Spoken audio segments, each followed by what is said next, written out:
Mesdames, Messieurs, bonjour, bienvenue sur Alizé, ravi de vous retrouver pour votre édition de la mi-journée. Nous sommes le jeudi 28 janvier, on va parler de santé avec ce comité de pilotage à l'Agence régionale de santé qui réunissait ce matin les acteurs du monde de la santé et ce pour présenter le pacte Santé 2 ainsi que le portail d'accompagnement des professionnels de santé. L'objectif que chaque Français trouve facilement un médecin près de chez lui. Le pacte également incite les médecins justement à s'installer dans les zones dites sensibles. Les précisions de Patrice Richard, c'est le directeur de l'ARS. Il est interrogé par Muriel Barlagne.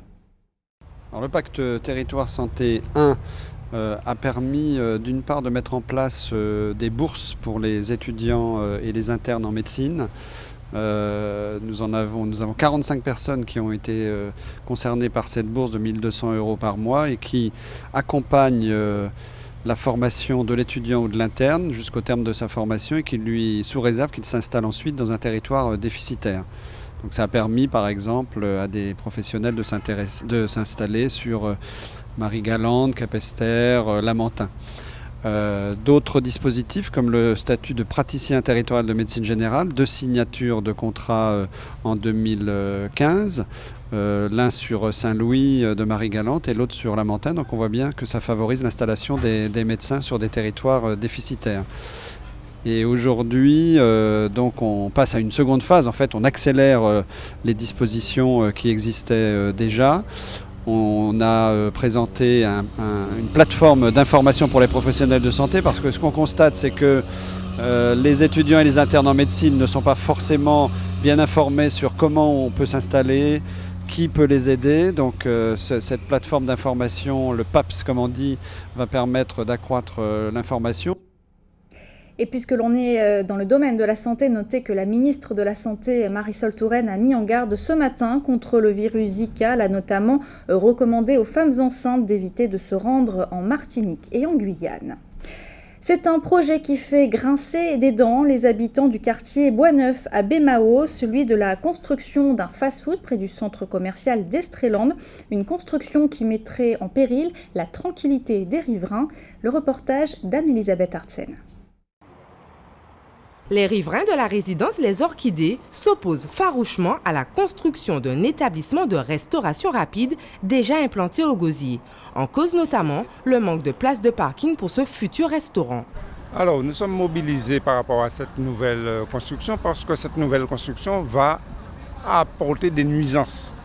Nous avons déjà un certain nombre de problèmes de circulation dans cette résidence. Donc avec le centre commercial qui se trouve en face, il y a un flux de voitures. Donc nous avons des difficultés pour rentrer et sortir du quartier Boisneuf. Puisqu'il faut savoir que l'ensemble du quartier, c'est le quartier Boisneuf. Donc notre résidence s'appelle la résidence des Orchidées, mais l'ensemble du quartier, c'est le quartier Boisneuf. Donc nous aurons un certain nombre de problèmes. Notamment, cet établissement a très peu de places de parking. Donc ils ont 9 places de parking et nous ont dit quelques places qu'ils vont récupérer chez Megachos, mais ça ne fera pas le compte. Et comme la résidence des Orchidées se trouve juste en face, où nous sommes juste en face de cet établissement, donc forcément notre résidence servira aussi de parking, ce qui va nous causer pas mal de problèmes. En 2014, les riverains avaient déjà alerté la mairie de Baie-Mahault concernant le problème de sécurité et de parking dans leur résidence. Mais selon eux, ils n'ont eu aucun retour à ce jour de la municipalité. Puisqu'il me semble que si nous avions eu cette rencontre, peut-être qu'il y aurait eu d'autres dispositions prises pour l'établissement de ce bâtiment ici. Le collectif continue sa mobilisation en multipliant les conférences de presse. Une réunion a eu lieu le mardi 26 janvier avec la mairie et le promoteur, mais aucune solution n'a pour le moment été trouvée pour sortir les riverains de cette impasse. Au chapitre économie, les chiffres du chômage pour le mois de décembre 2015 sont tombés hier. Contrairement à la métropole, la courbe diminue en Guadeloupe, moins 0,5% par rapport au mois de novembre et on note une forte diminution chez les moins de 25 ans avec une baisse de moins 2,4%. 4% alors des jeunes qui réussissent notamment à trouver un emploi par le biais de l'insertion. Justement, une jeune start-up guadeloupéenne a choisi de les employer pour mettre en place sa nouvelle plateforme de service à la personne. Cela s'appelle Easy Hands. Cela fait 10 jours qu'elle est en fonctionnement. Présentation avec Anne-Elisabeth Artsen. Easy Hands est la nouvelle plateforme multiservice dédiée au grand public. L'entreprise tient également à valoriser les produits locaux et favoriser l'insertion des jeunes. C'est-à-dire que le fabricant de miel, par exemple, qui est à Pointe-Noire, qu'on ne connaît pas sur Bemao ou sur Pointe-à-Pitre, on lui donne une plateforme pour vendre ses produits directement sur notre plateforme en fait. Donc en gros c'est ça. Il y a deux aspects sur cette entreprise en fait. Premièrement, et ce qui nous tient vraiment à cœur, c'est l'insertion des jeunes. En fait, le service à la personne aide beaucoup le jeune en fait, à s'intégrer, puisqu'il est en contact permanent avec des gens, il côtoie des gens qui sont peut-être chez eux, au travail, il a amené à rencontrer des chefs d'entreprise, toutes sortes de personnes en fait, ce qui aide aussi à son insertion et à se développer lui-même. Nous, c'est ce qu'on veut principalement, puisqu'on sait qu'aujourd'hui, en Guadeloupe, le taux de chômage est très élevé. On a beaucoup de problèmes de violence qui sont liés justement au manque d'argent, au manque d'occupation, tout simplement. C'est-à-dire que les jeunes sont livrés à eux-mêmes, ils n'ont rien à faire. Et nous, justement, on propose une solution dans le cadre de notre projet qui, en même temps, aide la jeunesse, mais aussi vient en aide aux personnes lambda en fait, qui souhaitent utiliser nos services et qui ont besoin d'un petit coup de main, d'où le nom Easy Hands. Lier l'utile à l'agréable, c'est la mission de cette plateforme multiservice qui bénéficie de l'utilisation du crédit d'impôt. On prend vos vêtements, on les ramène au pressing, on vous les ramène après. La voiture, pareil, on prend la voiture, on l'amène au lavage, on vous la ramène. Les courses, les repas. Mais tout se fait avec l'aspect du crédit d'impôt en fait. Ce qui est important, c'est que les gens bénéficient d'un crédit d'impôt en fin d'année, pour ceux qui en paient d'ailleurs, à hauteur de 15 000 € de dépenses. 50% sont remboursés en crédit d'impôt. FWI Technologies travaille en partenariat avec la société Foufi, une toute nouvelle entreprise créée spécialement pour Easy Hands.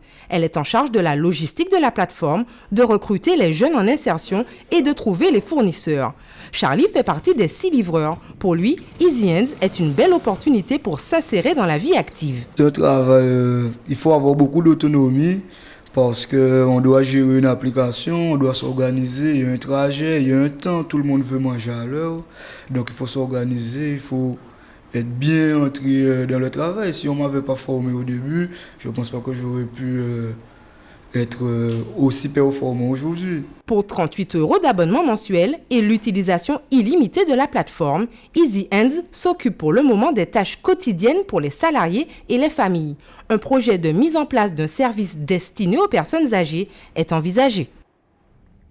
Politique, on va revenir sur la démission de Christiane Taubira. La Guyanaise a décidé, on le rappelle, de quitter hier son poste de garde des Sceaux.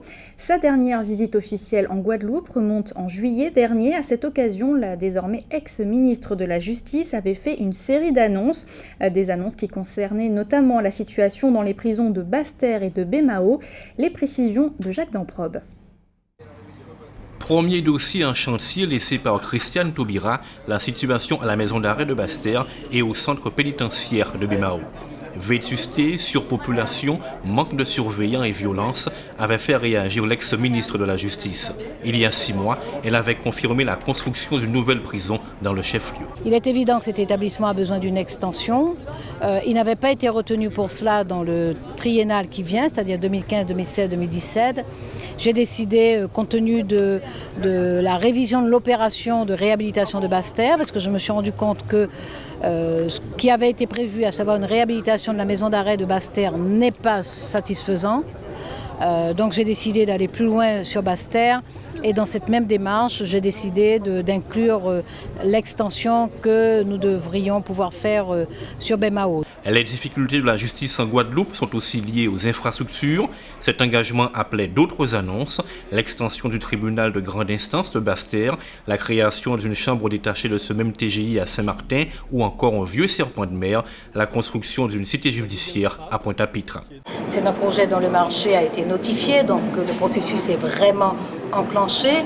Les travaux vont commencer avant la fin de l'année. En novembre, m'indique l'agence immobilière du ministère de la Justice. Et le chantier va durer 23 à 25 mois. Donc la livraison se fera d'ici à l'année, au début de l'année 2018.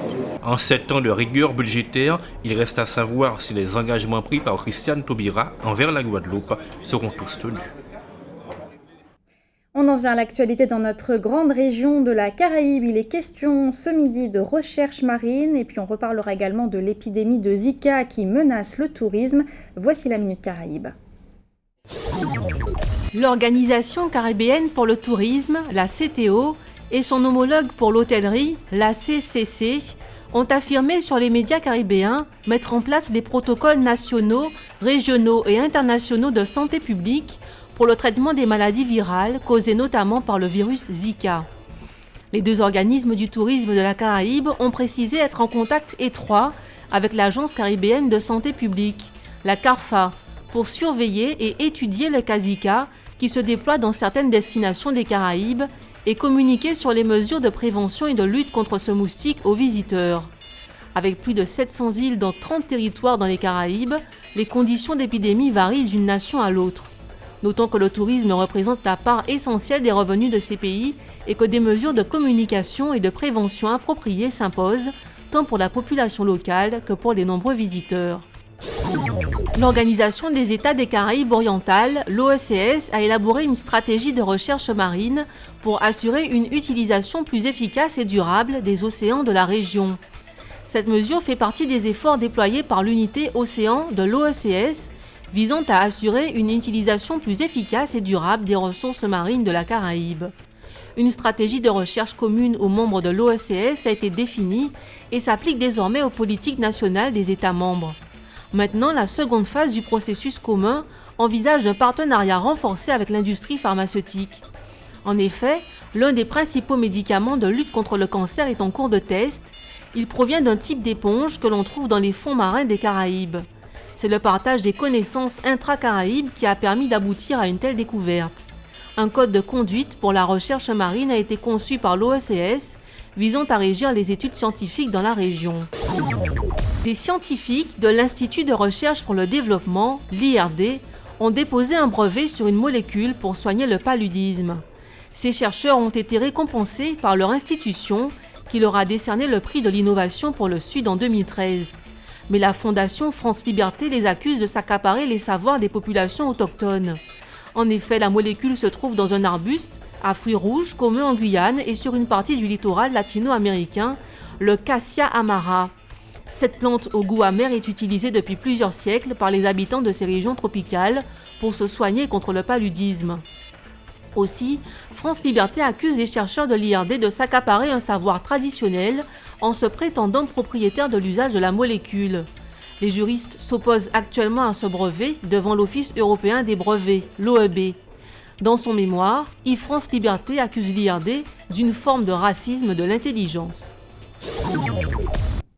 Un mot de sport avec la Guadeloupe qui n'est officiellement plus candidate pour l'organisation des Jeux de la francophonie. L'annonce a été faite hier par le ministère de la Ville, de la Jeunesse et des Sports.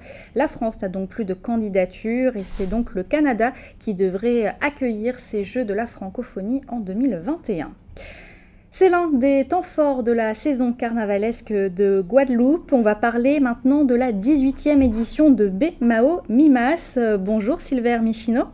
Bonjour. Vous êtes le vice-président du comité de carnaval de Bemao. Alors en quoi Bemao Mimas est devenu, j'ai envie de dire, un événement incontournable? Oui, parce que ça fait 18 ans maintenant que Bemao Mimas existe. Et donc là, c'est une nouvelle équipe. Parce qu'il y a eu M. Walgren qui était le président depuis 14 ans, ensuite Mme Nijebel pendant 3 ans. Et là, c'est une nouvelle équipe avec M. Freddy Ozuek, le nouveau président du comité de carnaval de Bemao. Alors, le point d'orgue, ce sera donc la grande parade de dimanche. On va en parler dans quelques instants. Oui. Mais avant, il y a plusieurs rendez-vous. Oui, il y a le Grand Mamas. C'est une idée du centre culturel de la ville de Bemao, qui est justement... très bien. Qui est en train de préparer à chaque fois ça pour le Grand Mamas, c'est des carnavaliers avec des anciens costumes. Ça, ce sera vendredi, c'est ça? Oui, ce vendredi soir, à partir de 19h, sur une scène, avec tapis rouge, qui vont défiler ils vont montrer un petit peu les costumes d'antan qu'ils avaient, et comme ça avec soit l'orchestre ou bien soit un support numérique. Voilà. Samedi, il y aura les Timounes aussi. Oui, bien entendu, on ne peut pas oublier les enfants, parce que nous aussi nous avons été enfants, mais là aussi c'est la première édition de ça, et de là par rapport à ça, on va essayer de faire le maximum pour que les enfants soient heureux, parce qu'après ils auront un petit cadeau, une petite collation aussi après ce défilé. Alors on l'a dit, donc le point d'orgue ce sera cette grande parade dimanche. Combien de groupes sont attendus? Alors pour l'instant une quarantaine, mais disons qu'on dit confirmé 38. Donc pour l'instant on est tranquille. Donc au niveau du service de sécurité aussi, on est à l'aise aussi, les services de la police, la préfecture, le SAMU sera présent aussi, ainsi que les sapeurs-pompiers. Au niveau de canaliser le circuit aussi, on a des agents de la FGC, que ce sont des gens qui ont aussi leur brevet de secourisme, qui pourront aussi porter main forte à quelqu'un qui est peut-être en difficulté. Voilà. Parce qu'on rappelle, l'année dernière, il y a près de 40 000 personnes qui avaient assisté à cette grande parade. Vous attendez plus de monde cette année? Bien entendu, vous savez, le Bemaru Imas, comme on dit, avant les jours gras, c'est la dernière manifestation pour mettre en jambe un petit peu tout le monde, avant que le grand défilé après taper. Donc, en fin de compte, les gens seront là en masse aussi. Les carnavaliers. Puisque vous bénéficiez aussi d'un service de navette avec Cap Excellence qui va vous amener encore plus de monde. Bien entendu, on ne peut pas faire sans eux. Donc il y a la mairie, Cap Excellence, qui va faire... il y a 4 circuits de bus, d'accord. Un qui sortira de Dacia, au niveau de la commune de Bemaru. Au niveau des abîmes, ça sera du côté de Pointe d'Or. Au Gosier aussi, il y aura, et après Tapis aussi, au niveau de Miquel. Un mot sur le circuit. Donc, ça le circuit pour Bemaru. Alors donc, vous allez par le lycée Trioncel, d'accord, Charles Coueffin. D'accord. Vers 14h. Hein. Vers 14h, c'est 14h30 vraiment le départ. Donc Trioncel, ensuite on a le rond-point EPN, ensuite il y a aussi la Croix, le stade, ensuite on va aller de Tamarinier, le rond-point Tamarinier, la rue de Chalus, la rue de la République, et on arrive au niveau de Coueffin après. C'est une petite boucle. Hein. Alors vous l'avez dit, il y a près de 40 groupes qui seront présents, il y a des prix évidemment qui seront attribués. Il y a des prix normaux, c'est-à-dire enfin concernant les prix, il y a prix Caisse Claire, prix Pau et prix aussi Timas. Mais en plus, on a aussi un trophée qui va être décerné par le public, qui vont voter sur Internet. En fin de compte, ça s'appellera le Goldmas. Aussi, le nom aussi a été choisi par les internautes. Donc, nous, on les attend. Et ce trophée sera présenté peut-être demain ou après-demain. Où est-ce qu'on peut voter justement pour Eh bien, ça sera sur le site de Bemaru Imas aussi. Donc, on a un site, Bemaru Imas, et aussi d'autres manières. Le public, on va essayer de trouver un billet concernant le public qui est sur place, s'ils arrivent à envoyer. Donc, comme ça dure 24 heures, on aura le temps de justement mettre tout en place. Donc, le Wi-Fi ou bien les connexions ne passent pas trop bien lorsqu'il y a une masse de personnes sur le circuit. C'est pour cette raison qu'on attend un petit peu pour voir comment faire les choses. Merci Silver Michino d'avoir été sur notre plateau ce midi. Vous êtes, je le rappelle à nos téléspectateurs, le vice-président du comité de carnaval de Bemaru. Et donc avec cette grande parade notamment qui aura lieu donc dimanche dans les rues de Bemaru pour Bemaru Mimas. On va rester dans l'esprit du carnaval avec le groupe Mascaclé, son désormais traditionnel week-end culturel. Alors concrètement, il a débuté mardi ce week-end culturel avec notamment des ateliers artisanaux, des danses ou encore des conférences. Hier après-midi était organisée une rencontre avec les Kalinago de la Dominique, le reportage d'Anne-Elisabeth Artsen. Mascaclé reçoit les Kalinago de la Dominique pour un échange culturel. Comme nous sommes bon Kalinago Caraïbes Dominica et Mascaclé nous invitation pour venir aussi pour nous faire échange, un cultural exchange, nous venons aussi pour nous faire un bon échange avec mon abîme Guadeloupe. Musique carnaval Kalinago Dominique. Et normalement, chaque carnaval, c'est même musique au Carton Dominique. Pour le président de Mascaclé, il est très important de maintenir les liens avec nos voisins caribéens. Voilà, donc comme de toute façon, nous, ce qui est important, il y a une rythmique qui est très très proche et qui on sentir que c'est une forme de goût si vous va jouer. Avec des instruments à peau, effectivement, peut-être pas à peau à cabrit, bon, il y a une forme d'adaptation qu'il fait, mais nous avons constaté que nous avons par exemple des liens de sigui dans les instruments. Ça rappelle nous les premiers instruments que nous faisons dans le temps. Donc, et réunion rythmique. Donc, ça veut dire que nous partagons un moment fort, nous partageons la culture là, au niveau atelier, tout ça, au niveau pratique à mode de vie, à manger à eux, mais nous partageons aussi gens qui ont fait carnaval à eux. Donc, nous allons dénaturer ça, une petite feuille, ils sont devant, ensemble avec nous, entre ces fêtes là et nous-mêmes. Donc, ils ont fait partie intégrée à débouler à Mascaclé, même si on ne peut pas marcher vite. Donc, comme c'est invité à nous, nous allons adapter nous, tout simplement. Vannerie, danse, histoire, musique à masse, la culture des Kalinago est présentée au public guadeloupéen à travers divers ateliers tout au long de la semaine. Et l'un des temps forts de ce week-end culturel de Mascaclé, ce sera notamment samedi avec l'ouverture d'un grand village artisanal dès 9h. Info pratique maintenant, on va faire le point sur vos coupures d'eau du jour. Sachez qu'aux Abîmes, une rupture de canalisation s'est produite ce matin dans la ZAC de Dotemar. Retour à la normale prévu en fin d'après-midi. Toujours aux Abîmes, des travaux ont lieu depuis ce matin sur le réseau. Conséquence, la distribution de l'eau potable est interrompue dans les zones de Caduc, Gare Rosa, Colgonde, Perrin, Pointe d'Or ou encore 4 chemins. Tout devrait rentrer dans l'ordre dans les prochaines heures. Enfin, au Moule, un incident technique s'est produit aujourd'hui sur un surpresseur. Conséquence, plusieurs secteurs sont privés d'eau. Allôme, Gouillet, Guénette, Langlais, l'autre bord, la Morelière, les Alizés, Montal, Morel, Porte d'Enfer ou encore Vieux-Moulin. Retour à la normale prévu en début d'après-midi. Avant de se quitter, on va faire un rapide point sur vos conditions météo pour cet après-midi en Guadeloupe. Et vous allez le voir sur cette carte, le soleil brillera pour tout le monde. Les températures afficheront entre 26 et 29 degrés. C'était le journal de la rédaction. Merci de l'avoir suivi. Une édition, je vous le rappelle, que vous pouvez retrouver sur notre site www.alizé.com. Dans quelques instants, votre rendez-vous sportif quotidien Minute Sport suivi du journal de TF1 et de petits secrets entre voisins. L'actualité locale et régionale revient ce soir à 19h. Je vous souhaite un très bon appétit et une excellente après-midi sur Alizé.